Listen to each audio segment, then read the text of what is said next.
Hello everybody, मेरे channel पे आपका स्वागत है। मेरा नाम उर्वशी है और आज इस वीडियो में मैं बात करूंगी राहु का गोचर रोहिणी नक्षत्र में।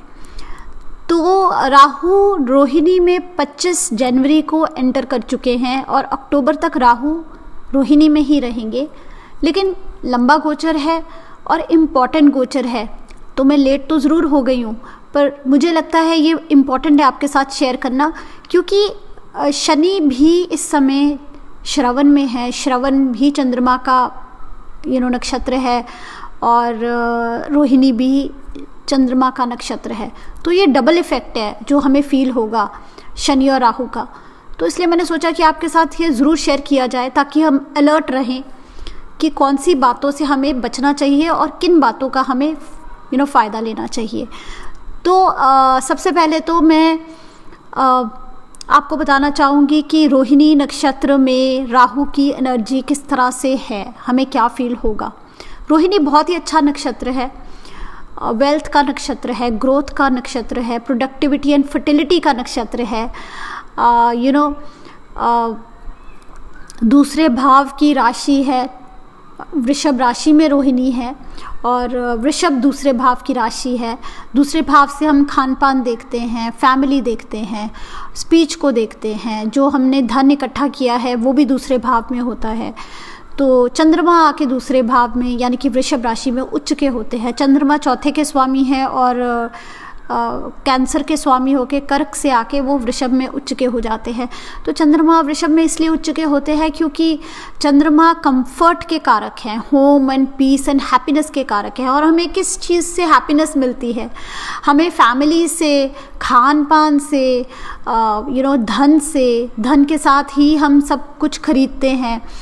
तो पैसे से, फैमिली से, खाने से, अगर हम 2 दिन खाना ना खाएं तो हमारा कंफर्ट ज़ीरो हो जाएगा। तो ये चीज़ें हमारे लिए लाइफ में बहुत इंपॉर्टेंट हैं, इसलिए चंद्रमा आके वृषभ में उच्च के हो जाते हैं। और रोहिणी बिल्कुल वृषभ के सेंटर में है। रोहिणी सारा का सारा नक्षत्र वृषभ में है। रोहिणी में वो सारी चीज़ें हैं जो हम वृषभ से देखेंगे, जैसे कि रोहिणी नक्षत्र में खाना पीना भी है, इंजॉयमेंट है, लग्जरी है, कंफर्ट है, एक अमाउंट ऑफ स्टबननेस भी है जो वृषभ में है, और थोड़ी इंडल्जेंस है, खर्चा करना, घूमने जाना, लग्जरी चीज़ें, कार खरीदना, व्हीकल्स के साथ भी कनेक्टेड है और एग्रीकल्चर के साथ कनेक्टेड है, फूड के साथ, बिजनेस के साथ, धन के साथ, बच्चों के साथ कनेक्टेड है, फर्टिलिटी के साथ, क्रिएशन एंड प्रोडक्शन के साथ कनेक्टेड है। लेकिन थोड़ा सा शो ऑफ करना भी रोहिणी में रहता है। तो थोड़ा अपना बनना संवरना, कुछ नया करना, नया सारा का सारा वार्डरोब नया ले लेना, हेयर स्टाइल बदलना, अपने पे पैसे खर्चना, फिटनेस, एक्सरसाइज, ब्यूटी कॉन्शियस होना, बन सवर के रहना, शो ऑफ करना, घर बहुत चमचम करता हो और घर को लेके हम शो ऑफ करें, ये रोहिणी में सब ये चीज़ें रहती हैं। और राहु का तो धड़ है ही नहीं, सिर्फ सर ही सर है। तो राहु का तो कभी भी पेट नहीं भरता। तो राहु जितना भी खाते जाएं, जितना भी लेते जाएं, जितना भी पहनते जाएं, जितना भी खर्चा करते जाएं, राहु का कभी भी पेट नहीं भर सकता, क्योंकि धड़ तो है ही नहीं। तो आप इस बात से समझिए कि जब राहु आएंगे रोहिणी में तो क्या होने वाला है। बहुत सारी हमारी आदतें खराब होने वाली हैं। खाना ज़्यादा, रिच फूड खाना, हैवी फूड खाना, और मतलब खाते रहना, हमारी डाइटरी हैबिट्स ख़राब हो सकती है, हमारे वेट गेन हो सकता है।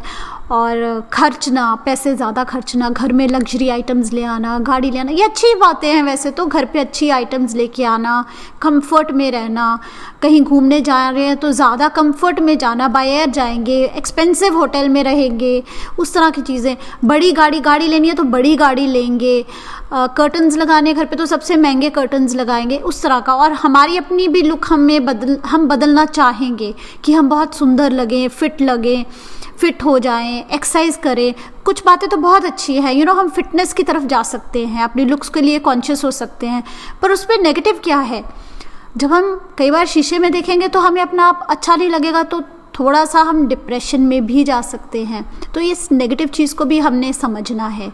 डिप्रेशन में जाना, हम वो सब खरीदना चाहते हैं पर हमारे पास वो है नहीं, हमारे पास वो धन नहीं है। थोड़ा डिप्रेशन में जाना, हम अड़े रहे, हमें वही चाहिए, सबसे बेस्ट चाहिए, पर वो मिल नहीं रही तो नेगेटिव होना, सैड फील करना, ज़्यादा सोचना कि वो चाहिए वो चाहिए वो चाहिए। राहु ऑब्सेशन है, राहु तो अड़ जाता है कि वही चाहिए, सबसे अच्छा चाहिए, सबसे महंगी गाड़ी चाहिए, सबसे सुंदर घर चाहिए, सबसे अच्छे कपड़े चाहिए, और फिर हमें थोड़ा लो फील होना। तो ये चीज़ें आपको इस नक्षत्र में देखने को मिल सकती है। पॉजिटिव चीज़ है कि हम इन्हीं चीज़ों के लिए भागने के लिए हम काम करेंगे, हम मेहनत करेंगे, हमारे दिमाग में क्रिएटिव आइडियाज़ आएंगे। क्रिएटिविटी के लिए नक्षत्र बहुत अच्छा है, क्रिएटिव आइडियाज़ आएंगे, हम ज़्यादा प्रोड्यूस कर सकते हैं। जो भी आप प्रोड्यूस करते हैं, तो अगर मैं वीडियोस प्रोड्यूस करती हूँ तो मैं ज़्यादा वीडियोस प्रोड्यूस कर दूँगी, आपकी प्रोडक्शन बढ़ सकती है, आपकी क्रिएटिविटी बढ़ सकती है, क्योंकि आप ज़्यादा से ज़्यादा चाहेंगे। इस एनर्जी को कहाँ फुल स्टॉप डालना है ये हमें समझना है। इसको नेगेटिव साइड पे ना ही जाने दे तो अच्छा है। नेगेटिव साइड पे जाएंगे तो डिप्रेशंस होंगी, कर्जा चढ़ेगा। हाँ, अगर हम ज़्यादा खर्चा करते गए तो फिर और डिप्रेशन होगी, अगर कर्जा चढ़ गया तो और डिप्रेशन होगी। और इस नक्षत्र में रिलेशनशिप्स भी हर तरह की रिलेशनशिप्स हो सकती हैं। कई बार हम गलत रिलेशनशिप्स में फंस जाते हैं, वो रिलेशनशिप्स या वो रिश्ते जो समाज एक्सेप्ट नहीं करते, तो उस तरह के रिश्ते भी इस नक्षत्र में। और राहु तो है ही इन चीज़ों के कारक, जो फॉरेन है, जो हमारे कल्चर में नहीं एक्सेप्टेबल, तो वो चीज़ें बढ़ने वाली हैं। तो ये सब भी आपको इस समय देखने को मिल सकता है। तो अभी मैं आगे जाके बात करूंगी सभी नक्षत्रों के लिए। आपका जन्म नक्षत्र यानी कि चंद्रमा आपकी पत्रिका में कौन से नक्षत्र में है, ये वीडियो आप वहाँ से देखेंगे। तो अगर मैं अच्छे रिजल्ट बता रही हूँ तो आपको ये जो अच्छा बोल रही हूँ वो ज़्यादा फील होगा। अगर मैं नेगेटिव रिजल्ट्स बता रही हूँ तो जो मैं कुछ नेगेटिव पॉइंट्स बोल रही हूँ वो आपको ज़्यादा फील होगा। एक तो आपको ये बात ध्यान में रखनी है। दूसरा ये कि आपको खुद भी इस एनर्जी को समझना है कि अब हमारे अंदर वो ज़्यादा इच्छा जागने वाली है, जाग गई है। अब जैसे कि मुझे पता है मैं लेट हूँ पर मुझे ये वीडियो बनाना है, ज़्यादा काम करना, ज़्यादा ग्रो करना, ज़्यादा प्रोड्यूस करना, ज़्यादा क्रिएट करना, ये मैं करना चाहती थी। तो हो सकता है आज मैं थोड़ी, मेरी तबीयत ठीक नहीं थी पर फिर भी मैं बैठ गई हूँ कि नहीं मुझे ये आज वीडियो रिकॉर्ड करना है, ऑलरेडी मैं बहुत लेट हो चुकी हूँ। तो इस तरह से हम अपनी सेहत को ख़राब करें, हम अपने ऊपर ज़्यादा स्ट्रेस डाल लें, या हम शो ऑफ़ करना चाहें, क्योंकि इस नक्षत्र में वो शो ऑफ़ करने वाली भावना भी है। राहु आ गए यहाँ पे, तो राहु तो वैसे भी हर चीज़ को बढ़ा चढ़ा के दिखाना चाहते हैं। तो हम ज़्यादा खर्चा करें, ज़्यादा बड़ी गाड़ी खरीद लें। अगर आपने कोई अगले 6-8 महीने में कुछ ख़रीदारी करनी है तो आप इस बात का ध्यान रखें कि ये भी हो सकता है उसमें हम अपने ऊपर कर्जा डाल रहे हैं और ख़ुद ही परेशान हो जाए। तो आपने इन चीज़ों का ध्यान रखना है। किस तरह के रिश्ते में पड़ रहे हैं, गलत रिश्ते में पड़ने का भी स्कोप है। और फिर हमें वो 8th हाउस के नेगेटिव रिजल्ट्स भी मिल सकते हैं। तो दोनों चीज़ें हो सकती हैं। लेकिन अगर आपने ग्रो करना है, अगर आप किसी बिजनेस में हैं, अगर आप कुछ प्रोड्यूस करते हैं, अगर आप क्रिएटिविटी के साथ कनेक्टेड है, ये बेस्ट टाइम है। इसको यूटिलाइज कीजिए एक लिमिट में, एक सीमा के अंदर, तब ये आपको गोचर परेशान नहीं करेगा। लेकिन अगर आप उस सीमा को समझते ही नहीं है, मैंने जैसे बताया राहु का पेट है ही नहीं, हमें फील ही नहीं होगा, एंड ही नहीं आएगा, हमें समझ ही नहीं आएगा कि यहाँ फुल स्टॉप लगाना चाहिए। यही इस गोचर की नेगेटिव साइड है। तो हम बहुत ज़्यादा करते जाएंगे, हमारी सेहत ख़राब हो सकती है, हमें स्ट्रेस हो सकता है, हमें डिप्रेशन हो सकती है। अगर हम बहुत ज़्यादा किसी चीज़ के पीछे भागे और हमें ना मिले, हमारे पास वो पैसे ही नहीं है वो गाड़ी खरीदने के, तो हम सैड फील कर सकते हैं, हम डिप्रेस्ड फील कर सकते हैं। तो इन बातों को हमें समझना है। तो वो राहु का जो लिमिटेशन नहीं है, हमें अपने माइंड में एक लिमिटेशन लेके आनी कि ये मेरा अपर एंड है, इससे ज़्यादा मुझे एफर्ट नहीं करना, इससे ज़्यादा मुझे स्ट्रेस नहीं लेना, इससे ज़्यादा मुझे खर्चा नहीं करना, इससे ज़्यादा मुझे रिश्तों में, ये मेरी बाउंड्री है। आप अपनी बाउंड्री बना लीजिए, फिर ये ट्रांजिट बहुत अच्छा है, ग्रोथ के लिए बहुत अच्छा है। अब मैं बात करूँगी सभी नक्षत्रों से। आप अपने चंद्रमा से देखिए, आपके चंद्रमा जिस नक्षत्र में है वहाँ से आपको रिजल्ट मिलेगा। लेकिन मैंने इससे पहले एक वीडियो बनाया था शनि का गोचर श्रवण में, आप वो भी देखिए। आपको दोनों वीडियोस में सिमिलर रिजल्ट नज़र आएंगे, क्योंकि राहु और शनि दोनों ही चंद्रमा के नक्षत्र में है, तो ये डबल इफेक्ट है। आपके नक्षत्र में आपको ये डबल इफेक्ट फील होगा। तो इस बात को आपको समझना है, इसलिए मुझे लगता था ये वीडियो बनाना ज़रूरी है, क्योंकि ये डबल इफेक्ट है। एक्चुअली आपको ज़्यादा फील होगा, स्पेशली अगर इन दोनों ग्रहों की दशा है। जिस ग्रह की दशा है उसका इफेक्ट ज़्यादा, पर ये सिमिलर इफेक्ट दे रहे हैं दोनों ग्रह, तो ये डेफिनेटली हमें फील होगा। तो अब मैं बात शुरू करूँगी ही चंद्रमा के नक्षत्रों से, यानी कि रोहिणी, हस्ता एंड श्रवण। तो श्रवण की तो 7.5 चल रही है, श्रवण वाले तो पहले से ही थोड़े परेशान होंगे। अब ये बाकी जो 2 हैं, हस्ता एंड रोहिणी, थोड़ा स्ट्रेस तो यहाँ पे भी आने वाला है। कुछ ऐसे इंसिडेंट्स, कुछ ऐसे हादसे, कुछ ऐसे इवेंट्स आपके सामने होंगे। एक तो राहु आ गए वहाँ पे, तो वैसे ही हमारा इंटरेस्ट हो जाएगा ग्रो करने का, एम्बिशन बढ़ जाएगा। बट कई बार हमें अपने एम्बिशंस चेंज करने पड़ते हैं। कई बार हम किसी रास्ते पर चल पड़ते हैं अपने एम्बिशंस पूरे करने के लिए, लेकिन हमें रियलाइज़ होता है ये रास्ता हमारे लिए ठीक नहीं है। हमारा माइंडसेट चेंज होना शुरू हो जाता है। तो ये समय में आपके माइंडसेट्स चेंज होंगे, आपकी थिंकिंग चेंज होगी, आपकी सोच चेंज होगी। आपके सामने कुछ ऐसे हादसे, इंसिडेंट्स, एक्सपीरियंसेस आएंगे। श्रवण के लिए आपका करियर भी चेंज हो सकता है। तो बुरा टाइम नहीं मैं कहूँगी, टाइम फॉर चेंज है। ये दोनों ग्रह आपको कई बार ऐसे ऐसे लेसन्स दिखा देते हैं कि हम काफ़ी इवॉल्व हो जाते हैं, थोड़ा मैच्योर हो जाते हैं, थोड़े वाइज हो जाते हैं अपनी थिंकिंग में। तो उस तरह के आपके सामने सिचुएशंस आ सकती हैं। फिर मैं बात करूँगी मंगल के नक्षत्रों के लिए, मृगशिरा, चित्रा एंड धनिष्ठा। ये तीनों नक्षत्रों के लिए ये समय अच्छा है, ग्रोथ का है, सपोर्टिव टाइम है, वेरी सपोर्टिव। जो भी आप करेंगे ये दोनों ग्रह आपको परेशान नहीं करेंगे, आपको सपोर्ट करेंगे। अब बात यह है कि दशा किसकी है। दशा बहुत इंपॉर्टेंट, जिस ग्रह की दशा है उसका गोचर ज़रूर देखिए। तो ये 2 ग्रह आपको पूरी तरह से सपोर्ट करेंगे। अगले 6-8 महीने में दोनों में से किसी ना किसी की दशा अंतरदशा तो आएगी डेफिनेटली। तो बहुत सपोर्टिव टाइम है, जिस भी काम में हाथ डालिए आपको सपोर्ट मिलेगा, ट्रांजिट में सपोर्ट मिलेगा।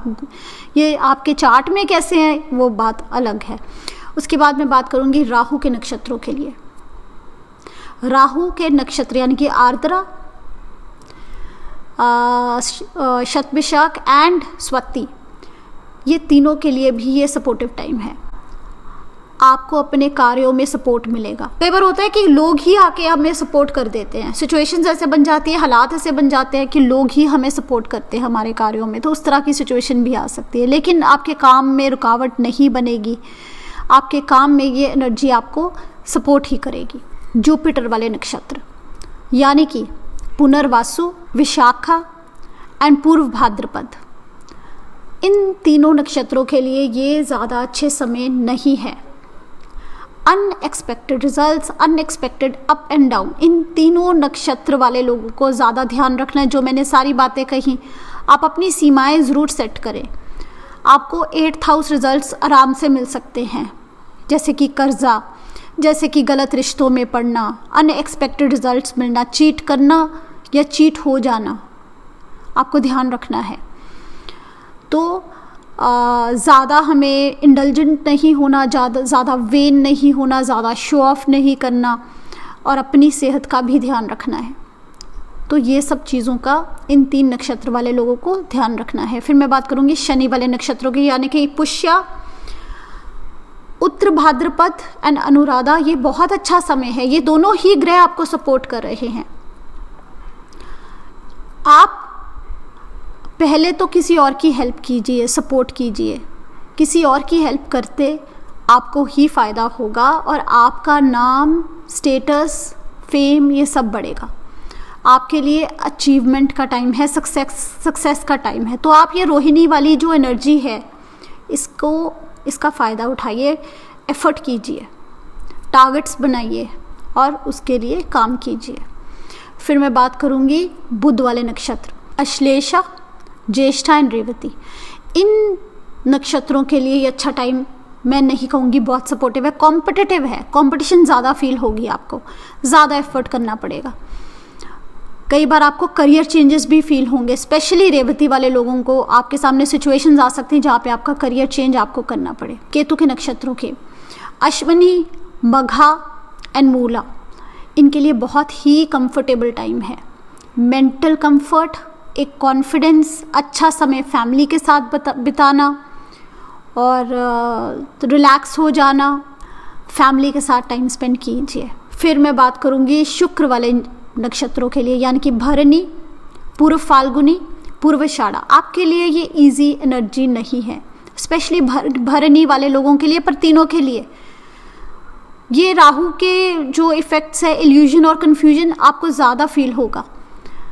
आपको अपना हक नहीं मिलना, आपके साथ चीटिंग होना, आपके साथ धोखा होना, ये इस तरह के आपको रिजल्ट्स मिल सकते हैं। दोनों शनि और राहु दे रहे हैं। आप शनि वाला वीडियो ज़रूर देखिए, उसका लिंक मैं नीचे दे दूंगी। तो दोनों ग्रह ही इस तरह से प्लेस्ड है कि आपको ये रिजल्ट्स मिल सकते हैं। आपको ज़्यादा ध्यान रखना है शुक्र वालों को। फिर सूर्य वाले जो लोग हैं, यानी कि कृत्तिका, उत्तर फाल्गुनी और उत्तराषाढ़ा, इनके लिए ग्रोथ का टाइम है। फाइनेंशियली भी कोई ना कोई पॉजिटिव अपॉर्चुनिटी, पॉजिटिव न्यूज़ आपके लिए आ सकती है। सपोर्टिव टाइम है, अच्छा टाइम है। तो इस वीडियो में इतना ही, लेकिन आप शनि का गोचर श्रवण में वो वीडियो देखिए, आप देखेंगे कि मैंने सिमिलर बातें बोली हैं, क्योंकि दोनों ही ग्रह एक दूसरे को सपोर्ट कर रहे हैं। तो ये डबल इफ़ेक्ट है आपके नक्षत्र से, आपको डेफिनेटली फील होगा। ध्यान रखिए, इस गोचर का अच्छा गोचर है, अच्छे से यूटिलाइज करेंगे तो बहुत अच्छा है। लेकिन हर एनर्जी को हम पॉजिटिवली नेगेटिवली यूज़ कर सकते हैं। कुछ भी लाइफ में ज़्यादा कर लीजिए, उसका नेगेटिव रिजल्ट आ ही जाता है। जैसे कि घी खाना अच्छा है, लेकिन ज़्यादा घी खाएंगे तो नेगेटिव आएगा रिजल्ट। नमक हमारी सेहत के लिए बहुत अच्छा है, लेकिन ज़्यादा नमक खा लेंगे तो वो भी ख़राब हो जाएगा। तो इस तरह से ओवर इंडल्जेंस करेंगे तो गड़बड़ है। लेकिन टाइम थोड़ा सा प्रोड्यूस करने का है, क्रिएटिविटी का है, ग्रोथ का है, वेल्थ का है, लग्जरी के साथ रिलेटेड है। मिलते हैं अगले वीडियो में, अभी के लिए बाय बाय।